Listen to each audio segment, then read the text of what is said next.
প্রতি বছর ধান আর কাঁঠালের মৌসুমে ভারতীয় হাতির তাণ্ডবে ময়মনসিংহের সীমান্ত এলাকায় বিরাজ করে হাতি আতঙ্ক। শত বছর ধরে শতাধিক হাতির দল ভারতীয় কাঁটাতারের বেড়া অতিক্রম করে ফসলের ক্ষতি সাধন করে যাচ্ছে। হাতির আক্রমণে পৃষ্ঠ হয়ে ঝরছে একের পর এক তাজা প্রাণ। শুক্রবারও হাতির আক্রমণে প্রাণ গেল একজনের। ময়মনসিংহ থেকে ওমর ফারুক সুমনের প্রতিবেদনে থাকছে বিস্তারিত।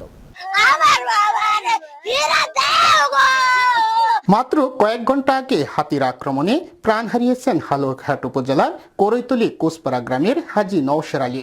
সীমান্ত এলাকায় 1122 নং মেইন পিলার হতে আনুমানিক 200 গজ বাংলাদেশের অভ্যন্তরে কৃষক নওশের আলী তার ধান ক্ষেত রক্ষার জন্য ধান ক্ষেত পাহারা দিতে গিয়ে হাতির পায়ে পিষ্ট হয়ে মারা যান। মারা যাওয়ার আগ মুহূর্তের এমন হৃদয় বিদারক ঘটনার বর্ণনা দিলেন নিহতের কন্যাসহ প্রত্যক্ষদর্শীরা। আমার পরে পানি গাইছে আর কইছে আমার কলিজা বাইটা গেছে গো। পরে আর পেটে পাড়া দিছে আর হুরদা নাকি একটা বাড়ি দিছে। হাতি আক্রমণ করে তাকে ওই ক্ষেতের মধ্যে ফালায়া পাড়ায়া তাকে একেবারে স্পট ডেড করে দিয়েছে। সীমান্ত এলাকায় রাত হলেই নেমে আসে অজানা হাতি আতঙ্ক, উৎকণ্ঠা আর অনিশ্চয়তায় নির্ঘুম রাত কাটাতে হয় ময়মনসিংহের এইসব পাহাড়ি বাসিন্দাদের। ভারতের মেঘালয় রাজ্যের পাহাড় থেকে নেমে আসে অজস্র বন্য হাতির দল, তাণ্ডব চালায় স্থানীয় বসতবাড়ি সহ কৃষিক্ষেতে। কোনো উপায়ে রোধ করা যাচ্ছে না হাতির তাণ্ডব। শত বছর ধরে হাতির আক্রমণে প্রাণ হারিয়ে যাচ্ছে একের পর এক মানুষ, ধ্বংস করে যাচ্ছে ঘরবাড়ি, আবাদি জমি আর ফসলের মাঠ। মানুষের আরাম নাই বেরাম নাই, মানুষ মায়ের আলতাছে না করে ওটা আবেদন টেহা তো বড় কিছু না, জানলাই তো বড়। আর মানুষ মারে যায় না।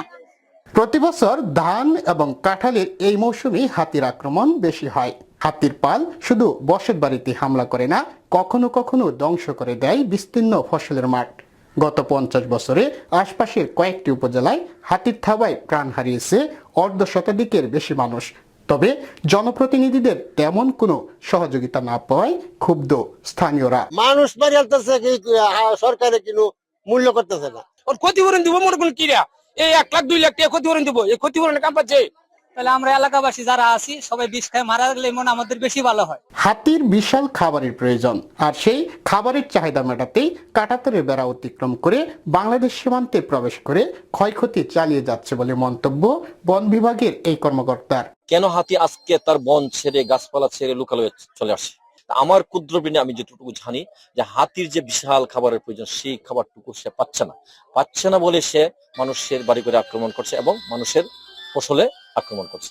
হাতির আক্রমণ রোধে যথাযথ কর্তৃপক্ষ প্রয়োজনীয় ব্যবস্থা গ্রহণ করবে, এমনটাই দাবি সীমান্ত এলাকার হাজার হাজার ভুক্তভোগী মানুষের।